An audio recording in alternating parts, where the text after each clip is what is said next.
दोस्तों आज की वीडियो में हम लोग 2014 का मॉडल पेपर सॉल्व करेंगे। ठीक है, 2015 तक सॉल्व हो चुका है और देखिएगा ये 2014 में 51 नंबर से शुरू होता है। ठीक है, तो देखिएगा 51 नंबर क्वेश्चन में क्या कह रहा है। कह रहा है 0 डिग्री सेल्सियस ताप पर बादलों की गड़गड़ाहट रोशनी देखने के 5 सेकंड बाद सुनी गई। यदि तापमान 20 डिग्री सेल्सियस होता तो ध्वनि सुनाई देती, यानी लगभग। ठीक है, लगभग कितने देर बाद ध्वनि सुनाई देती। तो ये क्वेश्चन आपको देखने से या पढ़ने से कुछ आइडिया लगा है या कुछ याद आया है? 2017 वाला जो मॉडल पेपर था उसमें 64 नंबर क्वेश्चन यही क्वेश्चन था।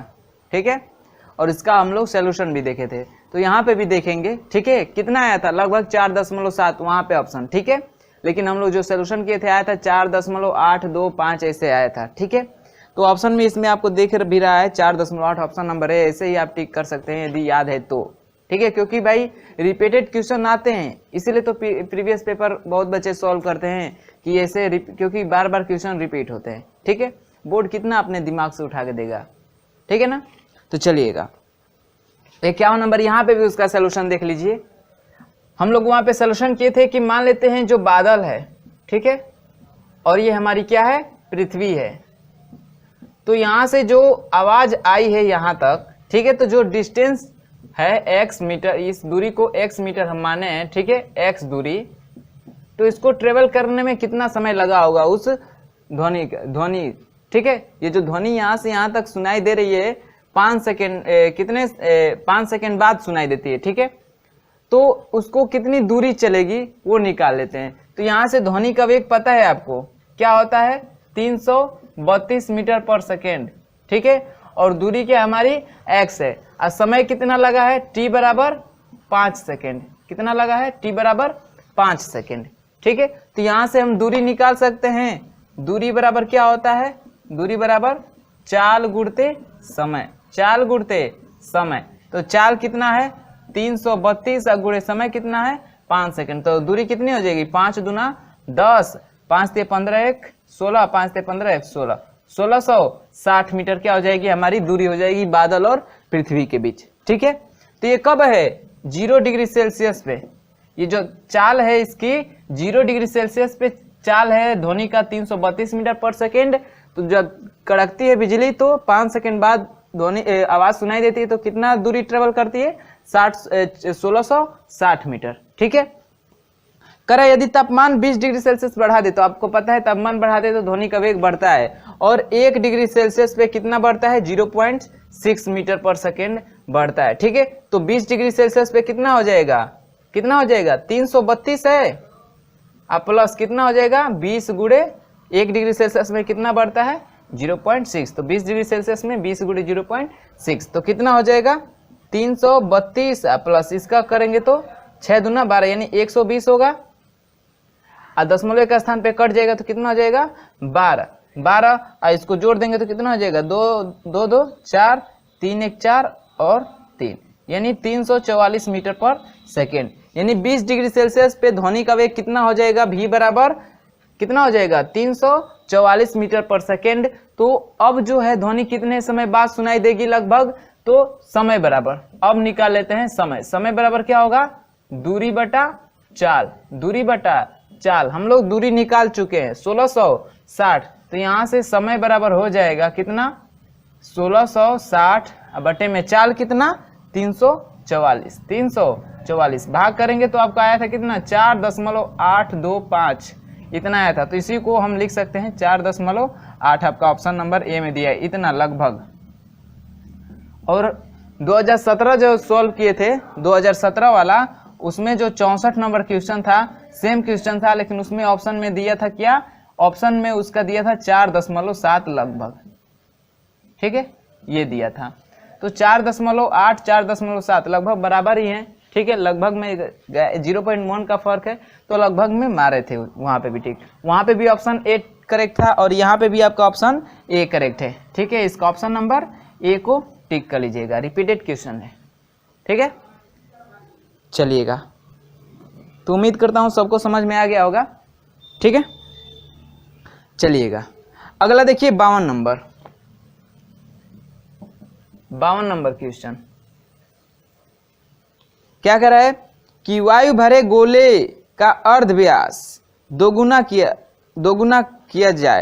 जाता है तथा तापमान 0 डिग्री सेल्सियस से 546 डिग्री सेल्सियस कर दिया जाता है तो बाद में कमी होगी। यानी क्या कमी होगी, ठीक है, वही बताना है ऑप्शन में। और ऑप्शन के अनुसार कह रहा है कि मूल दाब की, यानी जो उसका दाब है मूल दाब का 1/8 हो जाएगा, या मूल दाब का 3/8 हो जाएगा, या मूल दाब की 5/8 हो जाएगा, इनमें से कोई नहीं। यानी उसके दाब पे क्या प्रभाव पड़ेगा ये हमें बताना है, ठीक है। तो कह रहा है गोले का अर्ध व्यास, अर्ध व्यास का मतलब समझते हैं क्या होता है, त्रिज्या। अर्ध व्यास, व्यास का आधा क्या होता है, त्रिज्या तो होता है, ठीक है। तो मान लीजिए गोले का हमारा क्या होता है फार्मूला, आयतन का, ठीक है। गोले का आयतन फार्मूला क्या होता है, 4/3 पाई आर क्यूब, यही फार्मूला होता है। यानी हम V1 निकाल दें या V निकाल दीजिए, ठीक है। चलिए यहां से निकाल देते हैं, V बराबर क्या हो जाएगा 4/3 पाई आर क्यूब। इसको इक्वेशन फर्स्ट बना दीजिए, ठीक है। अब कह रहा है कि वायु भरे गोले का अर्ध व्यास 2 गुना कर दिया, यानी हम V डैश निकाले तो उसका जो अर्ध व्यास यानी जो त्रिज्या है उसको 2 गुना कर दिया जाए तो क्या हो जाएगा पाई, त्रिज्या को 2 गुना कर दे तो इसका क्यूब, या इसी को आगे और बढ़ा दे तो 4/3 पाई, ये कितना हो जाएगा आर क्यूब। देखिए आर का क्यूब होगा ही, 2 का क्यूब कितना हो जाएगा 8। अब देखिए इक्वेशन फर्स्ट से, ठीक है, समीकरण 1 से हम क्या लिख सकते हैं, V डैश बराबर, देखिए इतना की जगह पे हम क्या लिख सकते हैं, V लिख सकते हैं।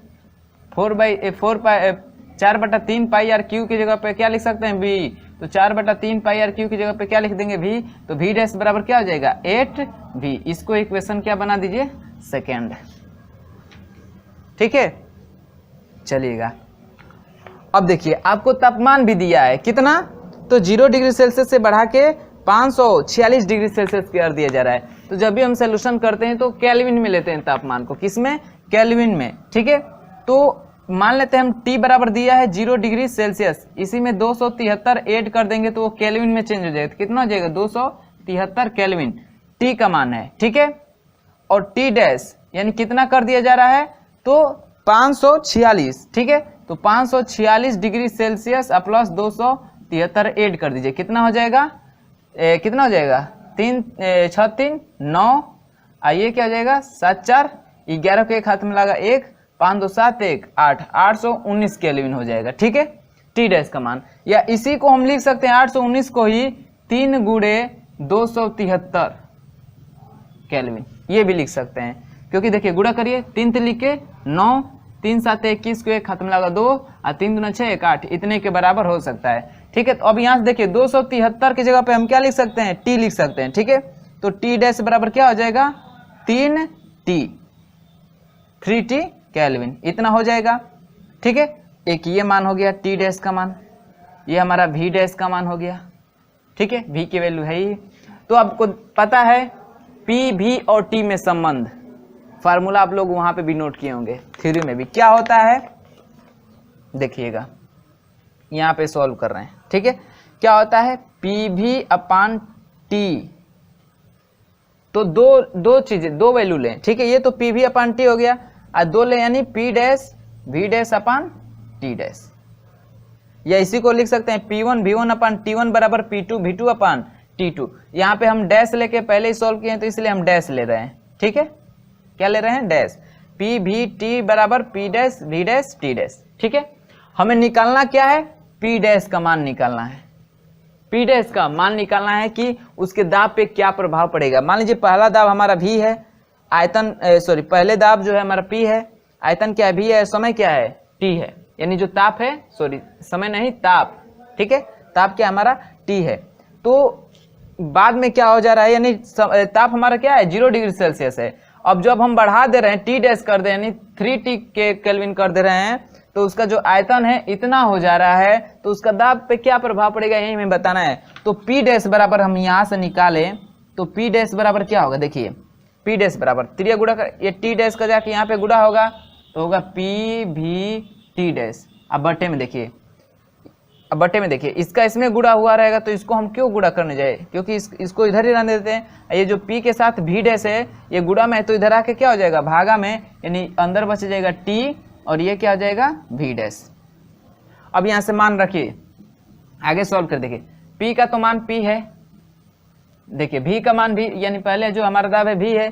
t डैश का मान कितना है 3t, तो यहाँ से रख दीजिए 3t अपान t, और v डैश का मान कितना है 8v, कितना है 8v। तो देखिए v से v कैंसिल हो गया, t से t कैंसिल हो गया, तो p डैश बराबर कितना आ गया 3/8p, यानी यहाँ से p डैश बराबर आ जाएगा कितना 3/8p, यानी जो हमारा p डैश यानी जो दाब आएगा 0 डिग्री सेल्सियस से 546 डिग्री सेल्सियस ताप बढ़ा देंगे और उसका अर्ध व्यास को दोगुना कर देंगे, तो जो हमारा दाब होगा उस पर क्या प्रभाव पड़ेगा, तो मूल दाब के यानी प्रारंभिक दाब के 3/8 हो जाएगा, 3/8 हो जाएगा। समझ में आया है आप लोगों को?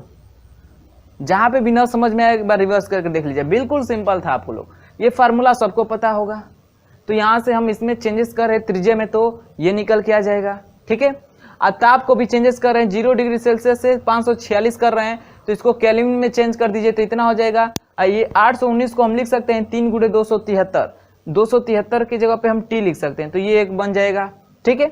अब ये फार्मूला आपको पता है, ठीक है, ये फार्मूला पता है।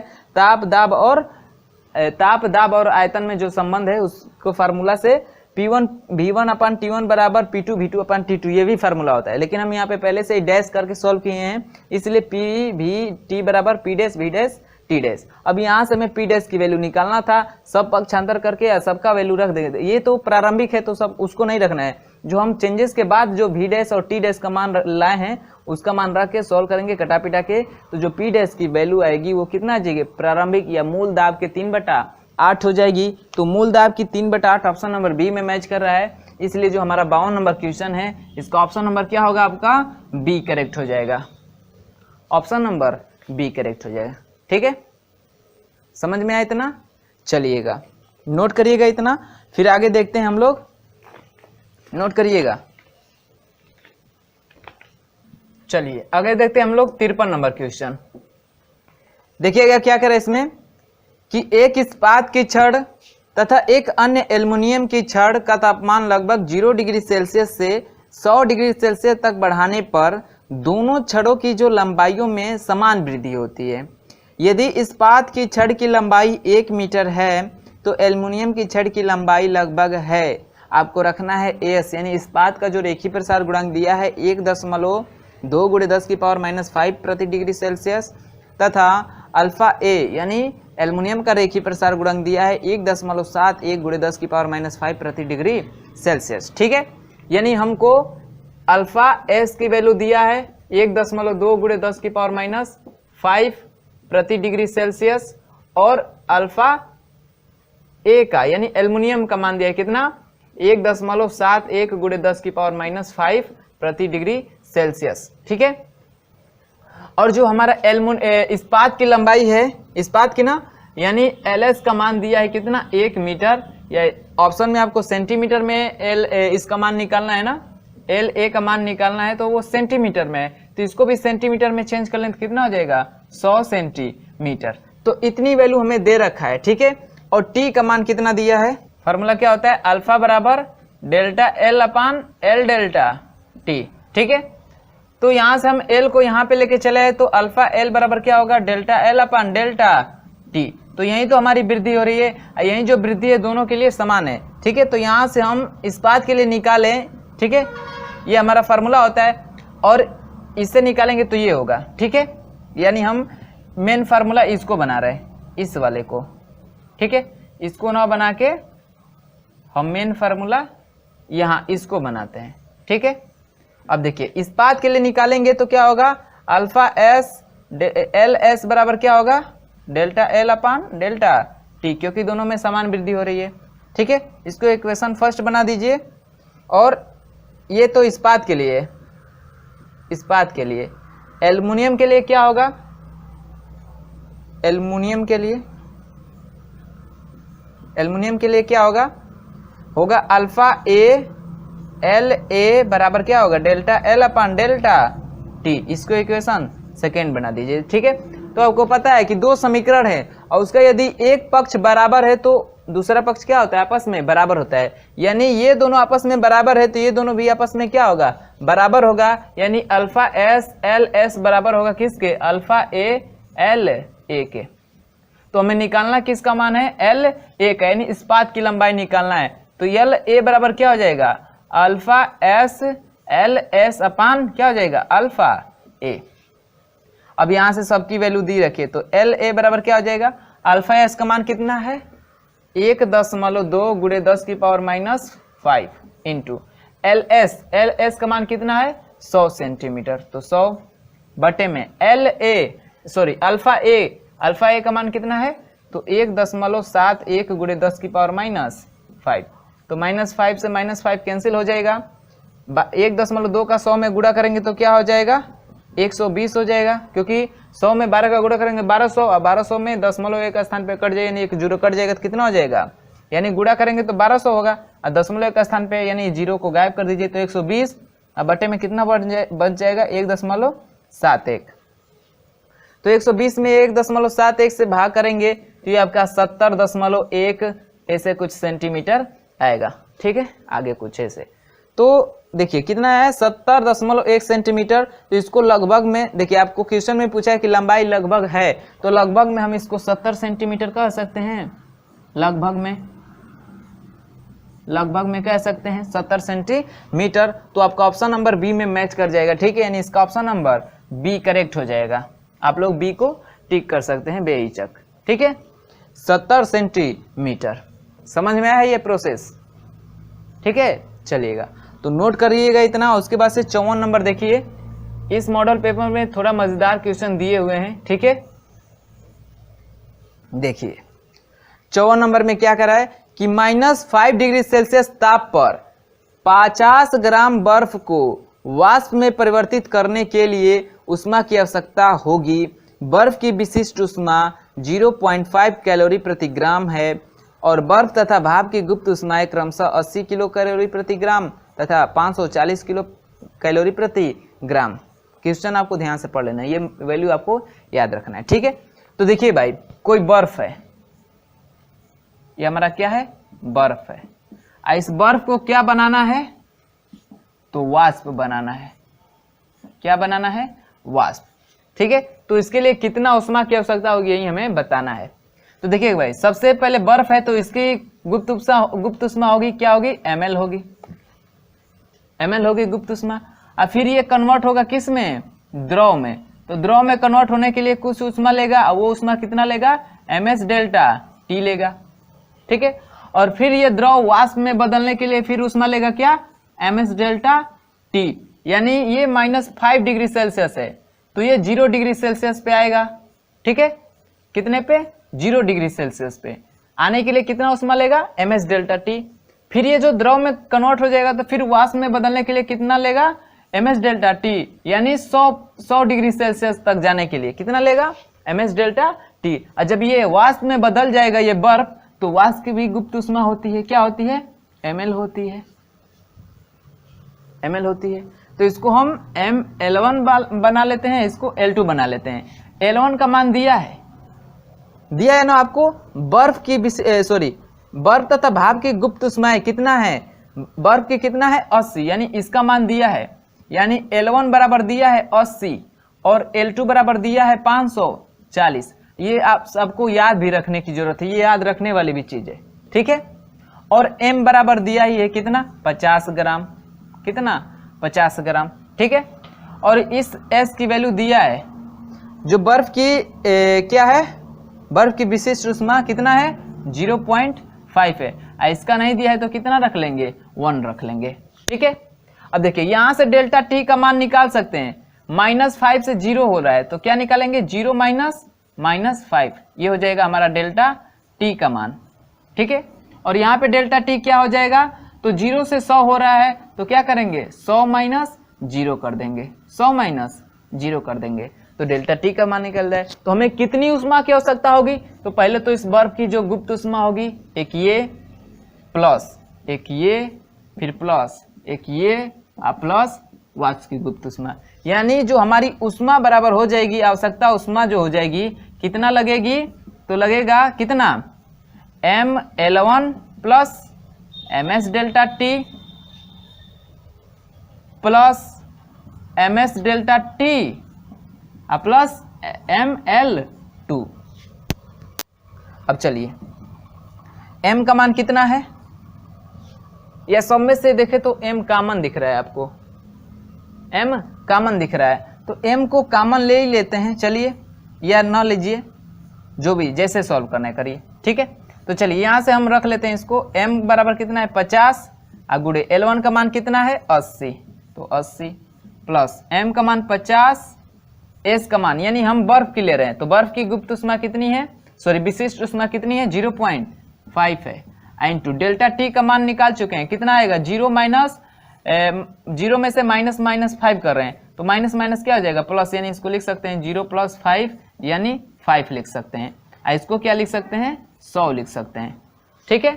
तो यहाँ से डेल्टा T का मान कितना हो जाएगा 5 प्लस M का मान 50 गुणे S की वैल्यू, अब द्रव से वाष्प में बदला है तो उसकी गुप्त ऊष्मा नहीं दिया तो कितना ले लेंगे 1, कुछ ना दिया हो तो 1 रख के सॉल्व कर लेते हैं, ठीक है।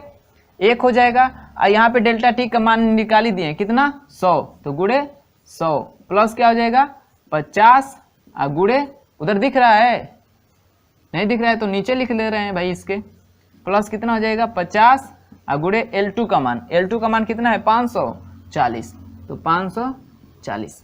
अब इन्हीं सब का मतलब कैलकुलेशन करके ऐड कर दीजिए, तो कितना हो जाएगा ऊष्मा हमारी कितना आवश्यकता लगेगी, तो देखिए इसका गुणा करिए 8 × 5 = 40, इसके इन दोनों के साथ 0 है तो वो भी 0 ऐड हो जाएगा, यानी 4000 प्लस देखिए इसका गुणा करेंगे तो 5 × 5 = 25, 2.5 और 2.5 का इसमें गुणा करिए 50 में, यानी 10 इस 0 से समझिए दशमलव क्या हो जाएगा गायब हो जाएगा, तो 25 × 5 = 125 प्लस, अब देखिए 100 गुणे 1 100 और 100 में 5 से गुणा करेंगे कितना हो जाएगा 5000 प्लस, अब इसका गुणा करिए तो ये 0 ये 0 पहले लिख लेते हैं, उसके बाद से 5 चौके 20 को 0 हासिल लगा 2, अब 5 × 5 = 25 2 27, कितना हो जाएगा 27000। अब सबको ऐड कर दीजिए तो ऊष्मा कितनी हो जाएगी, ऊष्मा बराबर देखिए ऐड करिए, ठीक है। तो सबसे पहले इकाई अंक इसमें 0 है, इसमें 0 है, इसमें 5 है, इसमें 0 है, यानी 5 हो जाएगा, ठीक है। उसके बाद दहाई अंक 0 0 2 0 यानी 2 हो जाएगा। तीसरा लेते हैं 0 है 0 है 1 है 0 है तो 1 हो जाएगा, ठीक है। चौथा अंक लेते हैं 7 है, इसमें क्या है 5, तो 7 × 5 = 12, इसमें तो कुछ नहीं, 7 × 5 = 12, 12 × 4 = 18 हो जाएगा, अरे सॉरी 12 × 4 = 16 हो जाएगा, तो 16 को 6 हासिल लगा 1, और 5वां स्थान लेते हैं, 5वां स्थान तो बस इसी में ना, तो 2 और 2 1 कितना हो जाएगा 3, यानी 36,125 कैलोरी की ऊष्मा लगेगी, ठीक है। इतना कैलोरी की, तो ऑप्शन किस में मैच कर रहा है कैलोरी की, ऑप्शन नंबर डी में देखिए 36,125 ऑप्शन नंबर डी में ना, यानी 54 का ऑप्शन नंबर डी करेक्ट हो जाएगा, 54 का ऑप्शन नंबर डी करेक्ट हो जाएगा। समझ में आया बिल्कुल। बर्फ है, बर्फ की गुप्त ऊष्मा ml होगी। अब ये 0 डिग्री सेल्सियस तक जाने में ms डेल्टा टी ऊष्मा लेगा, फिर ये 0 से 100 यानी वाष्प में बदलने के लिए ms डेल्टा टी ऊष्मा लेगा, और फिर वाष्प की गुप्त ऊष्मा ml होती है। तो ये और ये इन तीनों ऊष्माओं को जोड़ेंगे तब जो होगी इस बर्फ को वाष्प में बदलने के लिए कितना ऊष्मा आवश्यकता होगी हमें पता चलेगा, वो कितना होगी तो 16,125 कैलोरी की, 16,125 कैलोरी की। समझ में आया है, आ गया ना। चलिएगा, जहाँ पे भी ना आया हो एक बार वीडियो को रिवर्स करके देख लीजिएगा, ठीक है। चलिए तो नोट करिए, फिर आगे देखते हैं। नोट करिएगा इतना, ऑप्शनल है, क्या कह रहा है, सूर्य के प्रकाश की ऊर्जा पृथ्वी तक पहुंचती है, सबको पता है। ऊष्मा का संचरण का 3 माध्यम है, संवहन, चालन और विकिरण। तो इसको मैंने अच्छी तरह से समझाया था आपको थ्योरी में, ठीक है। चालन क्या होता है और संवहन क्या होता है और विकिरण क्या होता है, ठीक है। तो संवहन क्या होता है, चालन क्या होता है, तो देखिए चालन में जो कण हैं अपनी ऊर्जा दूसरे को देते हैं, फिर वो दूसरे को ऐसे देते देते ऊर्जा का स्थानांतरण करते हैं। मैंने आपको ईंट द्वारा समझाया था कि कुछ ईंट यहाँ पे है, कुछ ईंट यहाँ पे है, तो यानी सॉरी कुछ ईंट यहाँ पे है, उसको उस ईंट को यहाँ तक ले जाना है, तो उसको कैसे ले जा सकते हैं, ठीक है। तो देखिए, एक तो ईंट को कई लोग बीच में खड़े हो जाएं, ठीक है, जो अपनी जगह से ना हिल पाए, ठीक है, उनको हिलना नहीं है क्योंकि चालन में हिल नहीं पाते हैं कण, बस कंपन करता है अपने जगह पे और ऊर्जा का ट्रांसफर करते रहता है। तो यहाँ से आदमी उठाएगा ईंट, मुझे थमाएगा, ऐसे मैं ऐसे पास करते करते वहाँ पे रख देंगे, तो चालन विधि हो गई। संवहन विधि मतलब वो वहाँ से उठा के और फिर ले जाके वहाँ पे रख देगा, संवहन विधि हो गया, ठीक है। और विकिरण को तो भाई माध्यम की आवश्यकता होती ही नहीं है, ठीक है।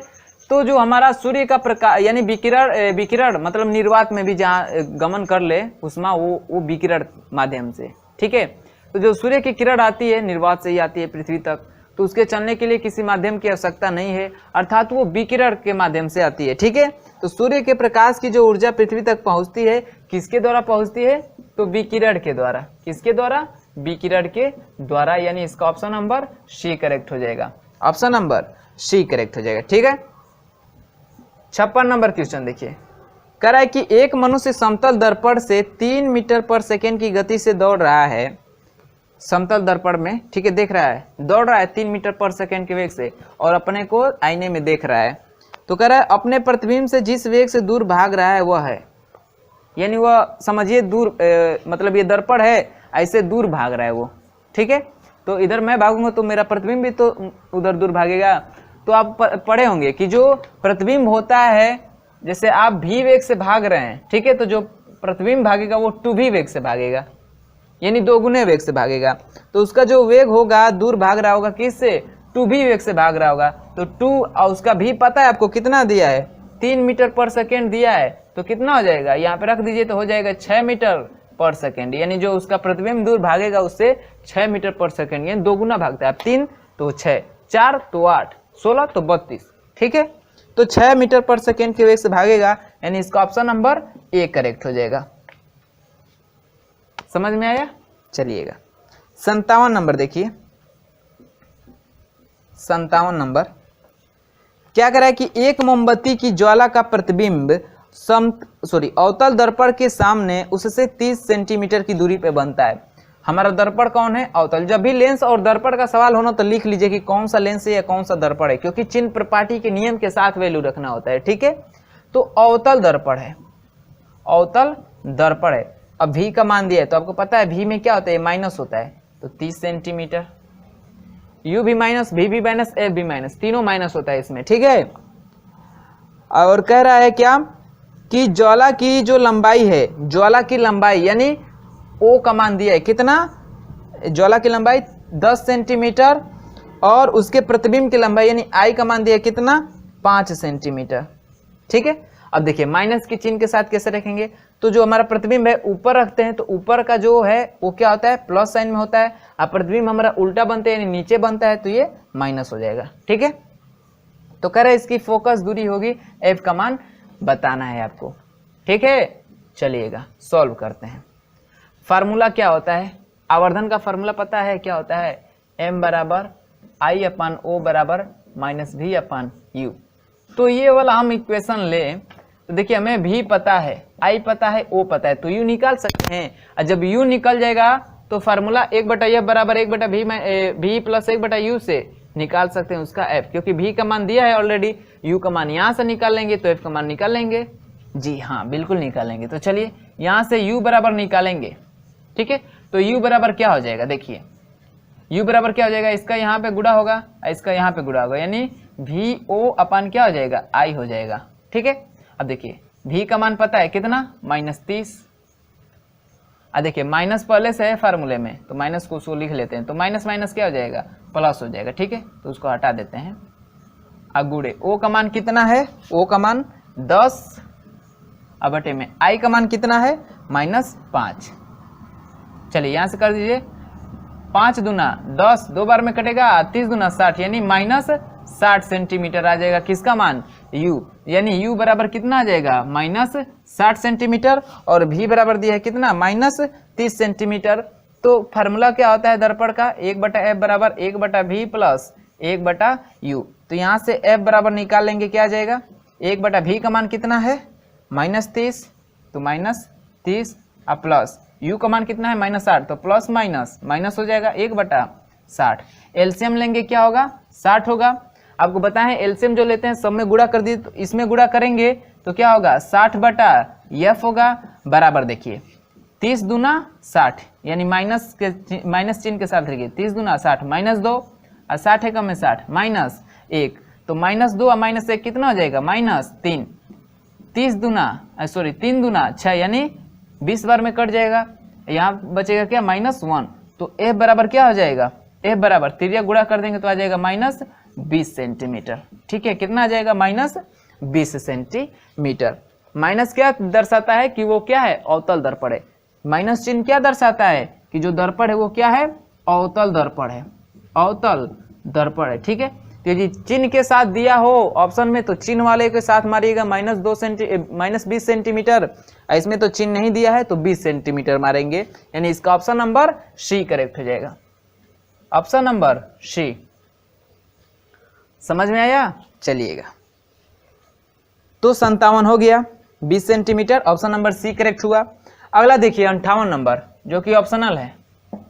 58 क्या करा है कि वर विक्षेपण की घटना का कारण है। वर विक्षेपण की घटना का कारण क्या है, तो भाई ऑप्शन को पढ़िए और कारण ढूंढिए कौन सा है। कह रहा है श्वेत प्रकाश किरण का प्रिज्म द्वारा पृथक होना, कुछ लोग इस पे श्योर होंगे लेकिन पूरा ऑप्शन आपको देखना है। ठीक है, कह रहा है बी प्रकाश का परावर्तन, सी कह रहा है प्रिज्म पदार्थ का अपवर्तनांक भिन्न भिन्न तरंगदैर्ध्यों के लिए भिन्न भिन्न होना, यानी जो ऑप्शन सी है वो ज्यादा प्रभावी है ऑप्शन ए के अनुसार, यानी ए की तुलना में ऑप्शन नंबर सी क्या है ज्यादा प्रभावी है। यानी जो हमारा प्रिज्म होता है उसका जो अपवर्तनांक होता है, अपवर्तनांक वो भिन्न भिन्न रंगों के लिए भिन्न भिन्न होता है। इसलिए मान लीजिए लाल रंग है तो उसको उसके लिए अलग तरंगदैर्ध्य होगा उसके, तो उसको अगली मतलब उसको दूसरे मतलब कम विचलन करेगा, ज्यादा विचलन करेगा, ऐसे क्या करेगा उसको अलग कर देता है। यानी अपवर्तनांक के कारण, यानी रंग जो होता है उनके जो अपवर्तनांक होता है उनके रंग पे निर्भर करता है, और रंग पे निर्भर करता है इस कारण उनको क्या करता है श्वेत प्रकाश में जो रंग होते हैं उनको फैला देता है, बिखेर देता है। ठीक है, क्या कर देता है बिखेर देता है। बात समझ में आई है? तो जो प्रिज्म का पदार्थ का अपवर्तनांक होता है भिन्न भिन्न तरंगदैर्ध्यों के लिए भिन्न भिन्न होता है। यानी मान लीजिए हमारा लाल रंग का तरंगदैर्ध्य क्या होता है ज्यादा होता है। ठीक है, ज्यादा होता है तो उसको ऊपर यानी उसको कम विचलित करता है। फिर बैगनी रंग का तरंगदैर्ध्य कम होता है तो उसको ज्यादा विचलित कर देता है। तो अब लाल बैगनी अलग अलग हो गए ना, इसी तरह जितने भी रंग होते हैं उनकी तरंगदैर्ध्य जो होती है अलग अलग होती है सारे रंगों की, तो उनको अलग अलग डायरेक्शन में क्या कर देता है विचलित कर देता है। यानी उसको उसी को हम कहते हैं ना विचलन होने की घटना को वर विक्षेपण कहते हैं। तो जो हमारा प्रिज्म होता है, प्रिज्म का जो अपवर्तनांक होता है वो निर्भर किस पे करता है तरंगदैर्ध्य पे। किस पर निर्भर करता है तरंगदैर्ध्य पे, और तरंगदैर्ध्य अलग अलग होती है। ठीक है, तरंगदैर्ध्य क्या होती है अलग अलग होती है, तो उनको अलग अलग क्या कर देता है अलग अलग बांट देता है, अलग यानी उनको विचलित कर देता है। ठीक है, तो इसका ऑप्शन नंबर कौन सा करेक्ट हो जाएगा ऑप्शन नंबर सी करेक्ट हो जाएगा। ऑप्शन नंबर सी करेक्ट हो जाएगा। प्रिज्म पदार्थ का अपवर्तनांक भिन्न भिन्न रंगों के लिए भिन्न भिन्न तरंगदैर्ध्यों के लिए भिन्न भिन्न होना। ठीक है, चलिएगा 59 नंबर देखिए। 59 नंबर क्या कह रहा है कि यदि किसी उत्तल लेंस की फोकस दूरी f सेंटीमीटर हो तो उसकी क्षमता होगी। उसकी क्षमता होगी कौन सा लेंस है भैया उत्तल लेंस। उत्तल लेंस, और उत्तल लेंस की जो फोकस दूरी होती है वो क्या होती है पॉजिटिव होती है। क्या होती है पॉजिटिव होती है। क्यों मैंने अभी बता दिया क्योंकि ऑप्शन में देखिए प्लस माइनस के साथ दिया है, प्लस माइनस के साथ दिया है। ठीक है, तो जो f है वो किस में है सेंटीमीटर में है। किस में है सेंटीमीटर में है। तो आपको पता है जो क्षमता होती है P बराबर यदि सेंटीमीटर में हो फोकस दूरी तो क्या होती है 100/f। ठीक है, 100/f होता है। तो क्या हो जाएगा 100/f, और आपको पता है जो प्लस f है वो पॉजिटिव है तो इसके साथ क्या हो जाएगा प्लस लग जाएगा। तो जो उसकी क्षमता हो जाएगी प्लस 100/f हो जाएगा f डायोप्टर। ठीक है, तो ऑप्शन कौन सा करेक्ट हो जाएगा plus 100/f dioptre. Option number C correct हो जाएगा। ऑप्शन नंबर सी करेक्ट हो जाएगा। ठीक है, जब भी आप ऑप्शन में प्लस माइनस दिया हो तो आप लोग चिन्ह प्रपाटी का नाम यानी ध्यान रखिएगा ठीक है। और मैंने बताया कि दर्पण और लेंस की बात हो तो आप लोग लिख लीजिए पहले कौन सा दर्पण है या कौन सा लेंस है, और उसका चिन्ह प्रपाटी नियम याद रख लीजिए, ठीक है, कि क्या पॉजिटिव होता है क्या निगेटिव होता है। बात समझ में आई है? चलिएगा, तो 59 का ऑप्शन नंबर कौन सा करेक्ट हो गया? ऑप्शन नंबर सी करेक्ट हो गया है। इतना नोट करिए, फिर और क्वेश्चन देखते हैं, थोड़ा नोट करिएगा।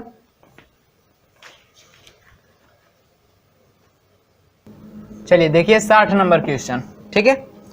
क्या कह रहा है कि एक उत्तल लेंस जिसकी फोकस दूरी 5 सेंटीमीटर है, ठीक है, 5 सेंटीमीटर है, से अंतिम प्रतिबिंब 25 सेंटीमीटर की दूरी पर बनता है।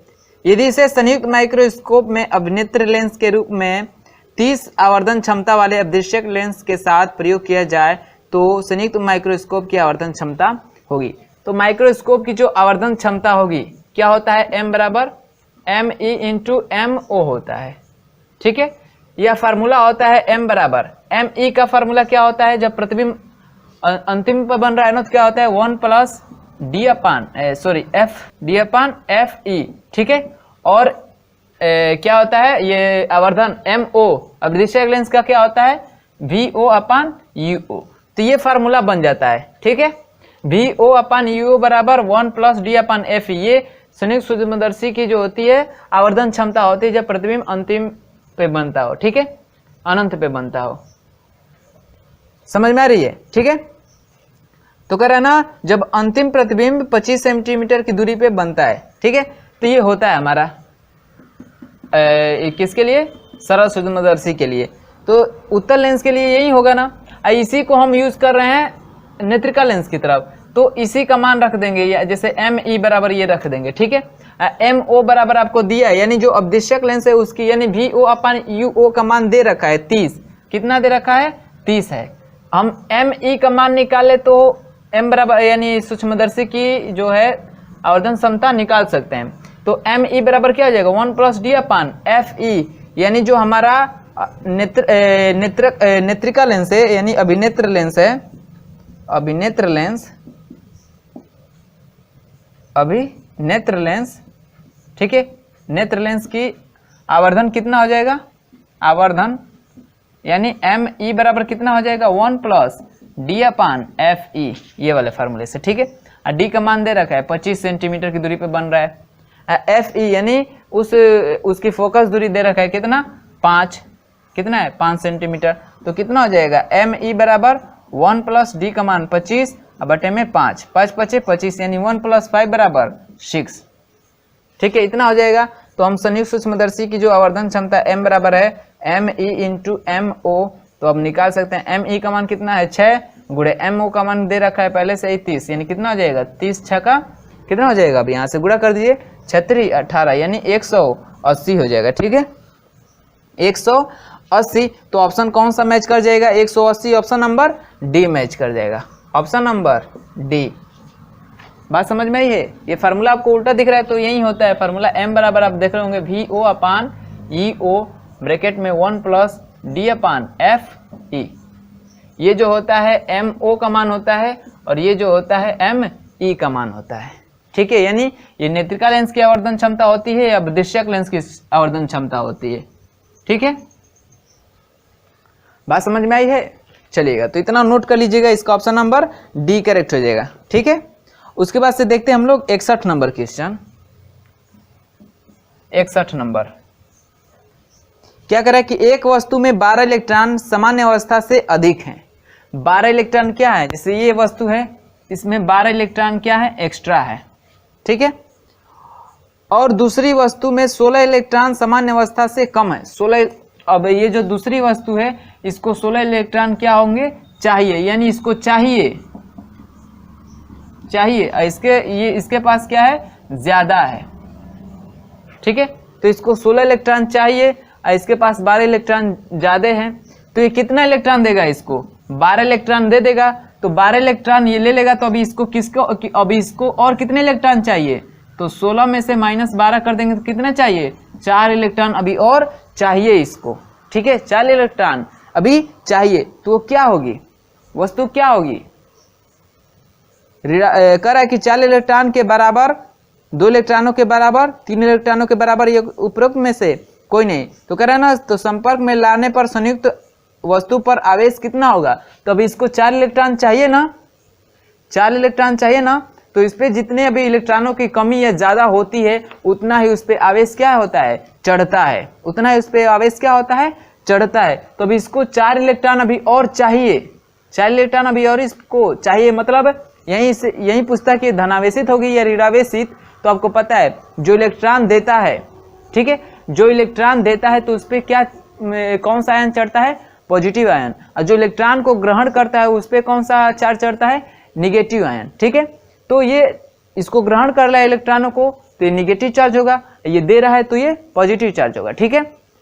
तो इसमें तो चार्ज के बारे में पढ़ा नहीं है, पूछा नहीं, बस पूछा कि उस पर आवेश कितना होगा, तो किसके, तो जितने की कमी है ज्यादा होती है उतना ही आवेश चढ़ता है। तो इसको भी 4 इलेक्ट्रॉन की कमी है ना, तो इस पर 4 इलेक्ट्रॉनों के बराबर क्या होगा, आवेश उस पर उत्पन्न हो जाएगा 4 इलेक्ट्रॉनों के बराबर, ठीक है। ऑप्शन नंबर ए करेक्ट हो जाएगा, ऑप्शन नंबर ए करेक्ट हो जाएगा 61 का, ठीक है। चलिए 62 नंबर देखते हैं, जो इस वीडियो का लास्ट क्वेश्चन होगा। 62 नंबर कह रहा है कि 8 सेंटीमीटर त्रिज्या के तांबे के गोले पर 8 कूलाम का कुल आवेश है। इलेक्ट्रॉन गोले के एक बिंदु से गोले के विकर्णीय विपरीत बिंदु तक जाता है, कृत कार्य होगा, क्या होगा। जैसे एक गोला है और इस गोले पे 8 कूलाम का क्या है, आवेश है, ठीक है। और जो है इसमें से जो आवेश है 1 इलेक्ट्रॉन, ठीक है, इसमें से इलेक्ट्रॉन गोले के एक बिंदु से, मान लीजिए यहाँ से विकर्णीय इस बिंदु तक आता है, ठीक है, यहाँ से यहाँ तक आने में उसके द्वारा कुल कृत कार्य होगा क्या। तो जो कुल कार्य होता है वो सदैव शून्य होता है, डब्ल्यू क्या होता है, शून्य होता है, शून्य होता है, ठीक है। क्यों शून्य होता है, क्योंकि ये जो गोला है, गोले के ऊपर जो आयन बिखरे हुए हैं यानी जो आवेश बिखरा हुआ है तो वो समविभव पृष्ठ होता है, क्या होता है, एक प्रकार का समविभव पृष्ठ होता है। और समविभव पृष्ठ में जो कार्य होता है एक स्थान से दूसरे स्थान तक जाने में जो कार्य होगा, क्योंकि उसमें विभवांतर होगा नहीं, समविभव पृष्ठ है तो विभवांतर होगा नहीं, अब विभवांतर होगा नहीं तो जो उनके द्वारा जो विभवांतर शून्य होगा, शून्य कब होगा, जब उनके द्वारा कृत कार्य क्या होगा, शून्य होगा, ठीक है। तो जो कार्य होता है वो सदैव क्या होता है, शून्य होता है, यानी इसका ऑप्शन नंबर बी करेक्ट हो जाएगा, ऑप्शन नंबर बी करेक्ट हो जाएगा, ठीक है दोस्तों। तो उम्मीद करता हूँ आप लोगों को वीडियो अच्छा लगा होगा और जितने भी क्वेश्चन सॉल्व कराए गए हैं वो क्वेश्चन समझ में भी आया होगा, ठीक है। तो इस वीडियो में बस इतना ही देखते हैं, 12 ही क्वेश्चन यानी 51 से 62 तक क्वेश्चन इस वीडियो में सोल्यूशन देखते हैं, और जो इसके बाद बचता है 13 क्वेश्चन उसको देखेंगे अगले वीडियो में, ठीक है दोस्तों।